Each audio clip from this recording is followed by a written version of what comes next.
இன்றைக்கு எந்த பக்கம் திரும்பினாலும் ரீச்சாட உரிமையாளர் பாஸ்கரன். ஃபேஸ்புக்கை திறந்தாலும் சரி, எந்த சோஷியல் மீடியாவை எடுத்து பார்த்தாலும் ரீச்சா விஷயம்தான் எல்லா இடங்கள்லையும் பேசுபொருளாக இருந்து கொண்டிருக்கு. லண்டனில் இருந்து போன பிச்சை காசு 5 பவுண்டை செலவழிச்சிருக்கிற லண்டன் ஐயாவிலேருந்து இன்சூரன்ஸ் கம்பெனி மேனேஜர் அக்கா வரைக்கும் நிறைய விஷயங்கள் இருக்குது. ஆனால் அதையும் தாண்டின ஒரு சில விஷயங்களை பற்றி இந்த வீடியோவில் உங்களோட நான் ஒரு சில விஷயங்களை கதைக்கலாம்னு சொல்லி யோசிக்கிறேன். இந்த உணவு திருவிழா 4 நாட்களுக்கு ஏற்பாடு செய்யப்படுது. வெள்ளி, சனி, ஞாயிறு, திங்கள்னு சொல்லி ஏற்பாடு செய்யப்படுது. ஆன்லைனில் தான் டிக்கெட்னு சொல்லி ஆரம்பத்தில் அறிவிக்கப்படுது. பெரியவர்களுக்கு 3000 ரூபாய், சின்னாக்களுக்கு 2000 ரூபான்னு சொல்லி இதுதான் நம்ம ஒஃபிஷியலாக வெளியிட்டிருந்த சோஷியல் மீடியா விளம்பரங்களையும் சொல்லப்பட்ட ஒரு விஷயம்.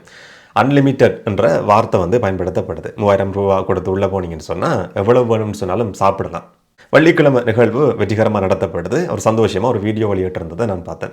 சனிக்கிழமை நேற்று தான் இந்த பிரச்சனை வருது. அதிகமான மக்கள் கூட்டுறதுக்கு ஆரம்பிக்கிறாங்க. அந்த கூட்டத்தை கட்டுப்படுத்த முடியாமல் போகுது. எதிர்பார்த்ததை விட அதிகமான மக்கள் வந்தாங்கன்னு சொல்லி பாஸ்கரன் தன்னுடைய வீடியோவிலேயே குறிப்பிட்றாரு. எதிர்பார்த்ததை விட மக்கள் வந்தாங்கன்னு சொல்கிறத எப்படி நியாயப்படுத்தலாம்ன்ற ஒரு கேள்வியும் இருக்குது. அந்த இடத்துக்கு போனவர்களுக்கு ஏமாற்றம். எதிர்பார்த்த மாதிரி கொடுத்த காசு கேட்ட மாதிரியான எதுவுமே கிடைக்கவே இல்லை. சாப்பாடு கிடைக்காம இருக்கு. கன நேரம் வரிசையில் இருக்கிறோம். எங்களை கவனிச்ச முறைமையே பிழையானது என்றதான் அங்கே இருந்த நிறைய பேர் வெளியிட்ட ஆதங்கமாக இருந்தது. அதில் தான் அந்த இன்சூரன்ஸ் கம்பெனி அக்காவில் இருந்து லண்டன்ல இருந்து போய் அந்த பிச்சை காசு சொல்லி அவரை சொல்ற அந்த 5 பவுண்டை செலவழிச்ச ஐயா வரைக்கும் ஆதங்கம் வெளியிட்ட நிறைய பேர் இருக்கிறாங்க. இந்த மாதிரியான ஆக்களை பற்றி விமர்சிக்கிறது, கதைக்கிறது என்னுடைய நோக்கம் கிடையாது. அதையும் தாண்டின ஒரு சில விஷயங்கள் இருக்கு. இவர்களுடைய ஆதங்கத்தை நியாயப்படுத்துறதுக்கு அவங்களுக்கு நிறைய காரணங்கள் இருக்க முடியும். நேரம் செலவாகி இருக்கு. 2 நேரம் வரிசையில் காத்திருக்கிறாங்க. பிள்ளைகளோட போயிருக்கிறாங்க. கிடைக்கிற ஒரு நாள் ஓய்வு இதுவாக இருந்திருக்க முடியும். ஒரு எதிர்பார்ப்பு, ஆசை இருந்திருக்க முடியும். கொடுத்த காசுக்கான சர்வீஸ் கிடைக்கலன்ற நேரத்தில் யாரா இருந்தாலும் ஒரு கோபம் வரும். அந்த கோபம் அந்த நேரத்தில் அப்படி வெளிப்பட்டிருக்க முடியும். அப்போ அதை பற்றி விமர்சிக்கிறதுல எந்த விதமான ஒரு நியாயமும் அதில் இருக்கிற மாதிரி எனக்கு தெரியல. ஸோ இதையும் தாண்டி அடுத்ததுக்கு போகிற நேரத்தில் ரீச்சா பாஸ்கரன் ஒரு வீடியோ வெளியிடுறாரு. இந்த மாதிரி ஒரு ஃபுட் ஃபெஸ்டிவலை நான் ஏற்பாடு செய்திருந்தேன். எதிர்பார்த்ததை விட அதிகமான மக்கள் கூடியிருக்கிறாங்க. எங்களால் ஏற்பாடு செய்யப்பட்டதையும் தாண்டி இதை ஒழுங்காக நடத்த முடியாமல் இருக்குது. இதனால் மற்ற 2 நாட்களுக்கு இன்றைக்கும் நாளைக்கும் ஃபுட் ஃபெஸ்டிவல் ரத்து செய்யப்படுது. நாங்கள் நடத்த போகிறது கிடையாது. மன்னிப்பு கேட்டுக்கொள்கிறேன்னு சொல்லி 2-3 தடவை மன்னிப்பும் கேட்டுக்கொள்கிறார் அந்த வீடியோவில். இதை தவிர அந்த ஏற்கனவே புக் பண்ணவங்களுக்கான காசு, அந்த காசை திருப்பி தர முடியும். நாங்கள் ரீஃபண்ட் கொடுக்க போகிறோம். இதில் கலந்து கொள்ளாமல் ஏற்கனவே 2 நாட்களுக்கு புக் பண்ணியிருக்கிறவர்களுக்கு ரீஃபண்ட் தர போகிறோம்னு சொல்லி அறிவிக்கிறாரு. வந்தவர்களில் உங்களுக்கு யாருக்கும் திருப்தி கிடையாதுன்னு சொல்லி மனசார நீங்கள் நினைக்கிற பட்சத்தில் ரீஃபண்ட் கேட்க முடியும். அதுக்கான ஏற்பாடுகளையும் நாங்கள் செய்து தர இருக்கிறோம். அந்த காசும் உங்களுக்கு கிடைக்கும். யாரையும் ஏமாற்ற வேண்டிய அவசியம் எனக்கு கிடையாதுன்னு சொல்லி என்னை மன்னிச்சு கொள்ளுங்க, பிழை நடந்திருக்குன்னு சொல்லி ஏற்றுக்கொண்டு இந்த மற்ற 2 நாட்களுக்கும் ரத்து செய்யப்படுதுன்னு சொல்லியும் ஒரு வீடியோவை வெளியிடுறாரு. இதில் அந்த இடத்துக்கு போனவர்கள், பாதிக்கப்பட்டிருக்கிறவர்கள், அலைச்சல் நிறைய பேருக்கு இருக்குது, பணம் செலவாகி இருக்குது, வேன் பிடிச்சி நிறைய போயிருக்கிறாங்க. அவங்கள பற்றி விமர்சிக்கிறதுல எந்த விதமான ஒரு இதுவும் இருக்க போகிறது கிடையாது. என்ன சொன்னால் அவங்களோட பக்கத்தில் இருந்து பார்க்குற நேரத்தில் அது நியாயமும் கூட. அதை யாரும் கேள்வி கேட்க முடியாது. நிறைய பேர் அவருக்கு அட்வைஸ் பண்ணலாம். இந்த மாதிரி செய்திருக்கலாம், அந்த மாதிரி செய்திருக்கலாம், அன்லிமிட்டட்னு சொல்லி சொன்னது பிழையா இருந்தது, இதுக்கு வேற இந்த மாதிரி ஏற்பாடு செய்திருக்க முடியும், ஒழுங்கமைப்பில் பிழருக்கு, அடுத்த தடவை இந்த மாதிரி செய்யாதீங்கன்னு சொல்லி நிறைய ஆலோசனைகளை சொல்ல முடியும். நிறைய அவருக்கு பக்கத்தில் இருக்கிறவர்கள் கூட அந்த ஆலோசனையை அவருக்கு சொல்லியிருப்பாங்கன்னு சொல்லி நினைக்கிறேன். இந்த மாதிரி பிழை நடந்திருக்குன்றதை நாங்கள் சொல்றதுக்கு முதல்ல அவருக்கே தெரிஞ்சு அந்த பிழையை அவரை ஏற்றுக்கொள்றார். வீடியோவில் பகிரங்கமாக சொல்றாரு, பிழை நடந்திருக்கு, நான் மன்னிப்பு கேட்டுக்கொள்றேன், நீங்கள் செலவழிச்ச காசை ரீஃபண்ட் தர்றதுக்கும் நான் தயாராக இருக்கிறேன். இனி அடுத்த வருஷமும் நாங்கள் ஏற்பாடு செய்ய போகிறோம். அடுத்த வருஷத்தில் இனி எதிர்காலத்தில் இந்த மாதிரியான பிழைகள் நடக்காத மாதிரி நான் பார்த்துக்கொள்றேன்னு சொல்லி ஒரு மனுஷன் சொன்னதுக்கு பிறகு அந்த நபர் மேல ஒரு தனிப்பட்ட குரோதம் கக்கப்படுமா இருந்தா இந்த இடம் தான் கதைக்கப்பட வேண்டிய முக்கியமான ஒரு விஷயம். இது இந்த ஒரு சம்பவத்தை மையப்படுத்தி அவர் மேல காட்டப்படுற எதிர்ப்பு கிடையாது. நான் அவரை சந்திச்சதும் கிடையாது, அவரோட கதைச்சதும் கிடையாது, அவருக்கு எனக்கும் இடையில எந்த விதமான தொடர்பும் கிடையாது. இது ஒரு சம்பவத்தின் அடிப்படையில் நான் சொல்ற ஒரு சில விஷயங்கள். உச்சபட்சமான தீர்வுன்றது மன்னிப்பு கேட்கறது, ரீஃபண்ட் கொடுக்கிறது. இதையும் தாண்டி என்ன எதிர்பார்க்க முடியும்? அவரை தலைகீழா கட்டி தொங்க விடுறதா, கட்டி தூக்குல போடுறதா? எதை எதிர்பார்க்கிறது? ஒரு தனி மனிதர் மேல இந்த மாதிரியான சம்பவம் நடந்ததுக்கு பிறகு ஒரு வன்மம் கொட்டப்படுதுன்னு சொன்னா இது ஒரு சம்பவத்துக்கான வன்மம் கிடையாது. கனகாலமா காத்திருந்தவர்களினுடைய ஒரு எதிர்பார்ப்பு. இந்த மாதிரி ஏதாவது ஒரு இடத்துல சறுக்க மாட்டாரான்னு சொல்லி காத்திருந்தவர்களுக்கு கொண்டாடுறதுக்கான ஒரு தருணமா இது மாறி இருக்கு. அதுக்கு சார்பான நிறைய பேர் இருக்கிறாங்கன்னு சொல்லி பார்க்குற நேரத்தில் தான் கொஞ்சம் ஆச்சரியப்பட வேண்டியிருக்கு. எங்களோட சமூகத்தில் இப்படி இருக்கிறாங்களான்னு சொல்லி. ஒரு பிரச்சனை நடந்திருக்கு, அந்த பிரச்சனை பிழைன்றதை அவர் ஏற்றுக்கொண்டதுக்கு பிறகும் அவர் மேல தனிப்பட்ட குரோதத்தின் அடிப்படையில் தாக்குதல் நடத்தப்படுமா இருந்தால் அதில் உள்நோக்கம்ன்றது வேறு. இந்த சம்பவத்தில் மக்கள் பாதிக்கப்பட்டிருக்கிறாங்க என்றது அதனுடைய நோக்கமாக இருக்க போகிறது கிடையாது. அதுக்கு பின்னால் நிறைய விஷயங்கள் இருக்குது. இந்த மாதிரி ஏதாவது ஒரு சம்பவம் நடக்காதான்னு சொல்லி எத்தனையோ வருஷங்களாக காத்து கொண்டிருந்தவர்களுக்கான ஒரு சந்தர்ப்பம் தான் இது. இந்த சந்தர்ப்பத்தில் இவர் மட்டும் எதிர்நோக்கிற பிரச்சனை கிடையாது. இப்போ ஒரு சில நாட்களாக வந்து சோஷியல் மீடியாவை எடுத்து பார்த்தீங்கன்னு சொன்னால் ஒரு சில யூடியூப் சம்மந்தப்பட்டிருக்கிற விஷயங்கள். ஒரு கடை திறக்கப்படுது. கடைன்னு சொன்னால் அனுமதி பெற்று தான் திறக்கப்பட்டிருக்க முடியும். பொது வழியில் ரோடுக்கு பக்கத்தில் இருக்கிற கடை. அந்த கடைக்கான விளம்பரம் செய்யப்படுது. விளம்பரம்னு சொன்னால் மிகைப்படத்தில் இல்லாமல் எந்த ஒரு விளம்பரமும் இருக்க போகிறது கிடையாது. ஒரு க்ரீமுக்கு வந்து ஒரு நடிகை நடிக்கிறான்னு சொன்னால் போட்ட உடனே ஒரு கிழமையிலேயே வெள்ளியாகலாம்னு சொல்லி கேட்குற வீடியோ போகிற நேரத்தில், விளம்பரம் மாற நேரத்தில் நாங்கள் அதை கடந்து போகிறோம். அதை பற்றி யாரும் கேட்கவும் முடியாது. கேட்குற நிலைமையிலையும் நாங்கள் இல்லை. என்ன சொன்னால் அது பெரிய கம்பெனி, பெரிய விளம்பரம், பெரிய நடிகைகள்ன்றது வந்து நாங்கள் அதை அப்படியே கண்டுகொள்ள மாட்டோம்.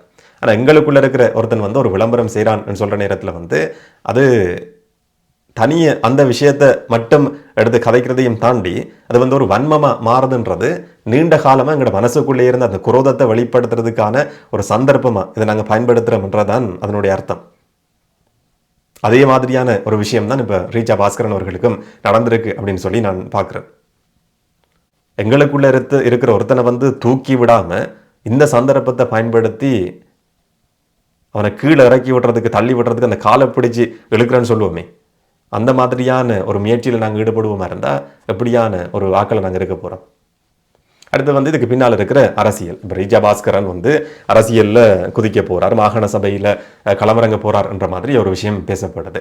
மாகாண சபை தேர்தல் நடத்தப்படுமா இல்லையான்றதே தெரியாது. இப்போ என்னை பொறுத்த வரைக்கும் இந்த அரசாங்கம் இப்போதைக்கு மாகாண சபை தேர்தலை நடத்தும் என்ற ஒரு நம்பிக்கை வந்து எனக்கு பர்சனலாக கிடையாது. அதனால் மாகாண சபை தேர்தல் என்றது வந்து அதுவும் குறிப்பாக வடமாகாண சபை முதலமைச்சர் என்றதை பொறுத்த வரைக்கும் அதில் பெருசாக அதிகாரங்கள் இருந்து எதுவும் சாதிக்க போகிறது கிடையாது. அதனால் ஒரு அந்தஸ்து என்ற அடிப்படையில் வந்து நிறைய பேருக்கு ஆசை, கனவு, அதுக்கு பின்னால் நிறைய விஷயங்கள் இருக்க முடியும். அதுக்கான மோதல்கள் இப்பவே ஆரம்பிச்சிருக்கு. அதுக்கான ஒரு மோதல்ட வெளிப்பாடையும் சில இடங்கள்ல நாங்க பார்க்கிறோம். எங்க ரீச்சா பாஸ்கரன் வந்து நாளைக்கு முதலமைச்சர் ஆகிடுவாரோ, அந்த கதிரையில போய் அவர் இருந்துருவாரோ என்ற மாதிரி அதுக்கான ஒரு சந்தர்ப்பமா இது கூட பயன்படுத்தப்படுது. இது ஒரு இடத்துல நடந்திருக்கிற ஒரு வர்த்தகம் சம்பந்தப்பட்டிருக்கிற பிரச்சனை. அந்த இடத்துல வந்து இந்த மாதிரி ஒழுங்கமைப்பு சம்பந்தமான பிரச்சனை இருக்கு. அதுக்கு பிறகு அரசியலோட சம்பந்தப்படுத்தி சில இடங்கள்ல வந்து இது பேசப்படுறதையும் பார்க்க முடியுது. ஒரு சில ஃபேஸ்புக் போஸ்ட்டை வந்து நான் பார்த்தேன். என்னன்னு சொன்னால் ரீச்சா பாஸ்கரன் வந்து அரசியல்வாதியாக மாறிடுவாரோ என்ற ஒரு பிரச்சனையும் இதுக்கு பின்னால் இருக்குது. ஒரு அரசியல்வாதியாக மாறுறாரா, மாகாண சபை தேர்தலில் போட்டியிடுவாரா, மக்கள் ஓட் பண்ணுவாங்களா, அந்த கதிரிலே போய் அவர் இருப்பாரா, அப்படி இருந்தாலும் மக்களுக்கு என்ன செய்ய போகிறார் என்றதெல்லாம் நமக்கு தெரியாது. அதை வந்து நியாயப்படுத்துறதோ விமர்சிக்கிறதோ யார் வேணும்னு சொன்னாலும் அரசியலுக்கு வர முடியும். மக்கள் விரும்பினா யாரை வேணும்னு சொன்னாலும் அந்த இடத்துல கொண்டு போய் இருக்க வைக்கலாம். அவர் செயல்படுற விதத்தை பொறுத்து அதுக்கு பிறகு அதை பற்றின விஷயங்களை நாங்கள் கதைக்கலாமே தவிர இவர் எப்படி வரலாம், இவர் அந்த இடத்துக்கு தகுதியான ஒருத்தரா, இவரெல்லாம் அந்த இடத்துக்கு வரலாமா என்ற மாதிரியான ஒரு விஷயமா வந்து மாறுறதுன்றது அவ்வளோ ஆரோக்கியமான ஒரு விஷயமா இருக்க போகிறது கிடையாது. யாருனாலும் அரசியலுக்கு வரலாம், யாருன்னு சொன்னாலும் மக்கள்கிட்ட போய் தேர்தலில் களமிறங்கி வாக்கு கேட்கலாம். மக்கள் விரும்புனா ஓட் பண்ண போகிறாங்க, அவ்வளவுதான். சில இடங்களில் வந்து பேசப்படுற விஷயம் என்னன்னு சொன்னால் இந்த அளவு மக்கள் கூட்டம் சாப்பாட்டுக்கு கூடுது, ஆனால் ஒரு சில போராட்டங்கள் நடத்தப்பட்ட நேரத்தில் யாரையுமே காணலையே, இதுதான் தமிழர்களா என்ற மாதிரி ஒரு பக்கம் இன்னும் ஒரு விமர்சனம் இருக்கு. எல்லாரும் எல்லா விதமான போராட்டத்திலையும் ஈடுபடணும்னு சொல்லி எதிர்பார்க்க முடியாது. ஒவ்வொருவருக்கும் ஒவ்வொரு பிரச்சனை இருக்க முடியும். கடந்த காலங்களோட ஒப்பிடுற நேரத்தில் சிலருக்கு ஒரு வெறுப்புணர்வு இருக்க முடியும். இப்படி போராடுறதால என்ன தீர்வு என்ற மாதிரியான ஒரு மனநிலைக்கு சிலர் போயிருக்க முடியும். இல்லாட்டி வந்து வேற வேலைகள் இருக்கலாம் அவங்களுக்கு. கிடைக்கிற ஒரு கொஞ்ச நேரத்தை வந்து குடும்பத்தோடு நாங்கள் செலவழிக்கணும்னு சொல்லி என்ன சொன்னால் இந்த மாதிரியான பிரம்மாண்டமான நிகழ்வுகள் வந்து பெரிய அளவில் ஏற்பாடு செய்யப்படுறது கிடையாது. ஒரே நிகழ்வு ஏற்பாடு செய்யப்படுது ரீச்சாவில். அந்த சந்தர்ப்பத்தில் வெளியிடங்கள்லேருந்து நிறைய பேர் வந்திருக்கிறாங்க. யாழ்ப்பாணத்திலிருந்து போனவர்கள் மட்டும் கிடையாது, வேறு மாவட்டங்கள்லேருந்தும் நிறைய பேர் வந்து அந்த இடத்துக்கு போயிருக்கிறாங்க. இந்த கூட்டம் ஏன் அந்த போராட்டத்துக்கு வரல, ஏன் அந்த இடத்துக்கு வரலன்னு சொல்லி எப்படி அதையும் இதையும் எப்படி தொடர்பு படுத்துறது? எல்லாரும் எல்லா விதமான போராட்டங்கள்லையும் கலந்து கொள்ளணும்னு சொல்லி எதிர்பார்க்கிறதே முதல்ல பிழையான ஒரு விஷயம். இந்த வீடியோ நான் செய்யணும்னு சொல்லி நினைச்சதுக்கான காரணம் என்னன்னு சொன்னால், ஒரு சம்பவம் நடக்குது, ஒரு குழப்பம் நடக்குது, அடுத்த கட்டம் என்ன என்ற ஒரு கேள்வி இருக்கு. ஒரு பிரச்சனைன்னு சொன்னால் அடுத்த தீர்வு என்ன?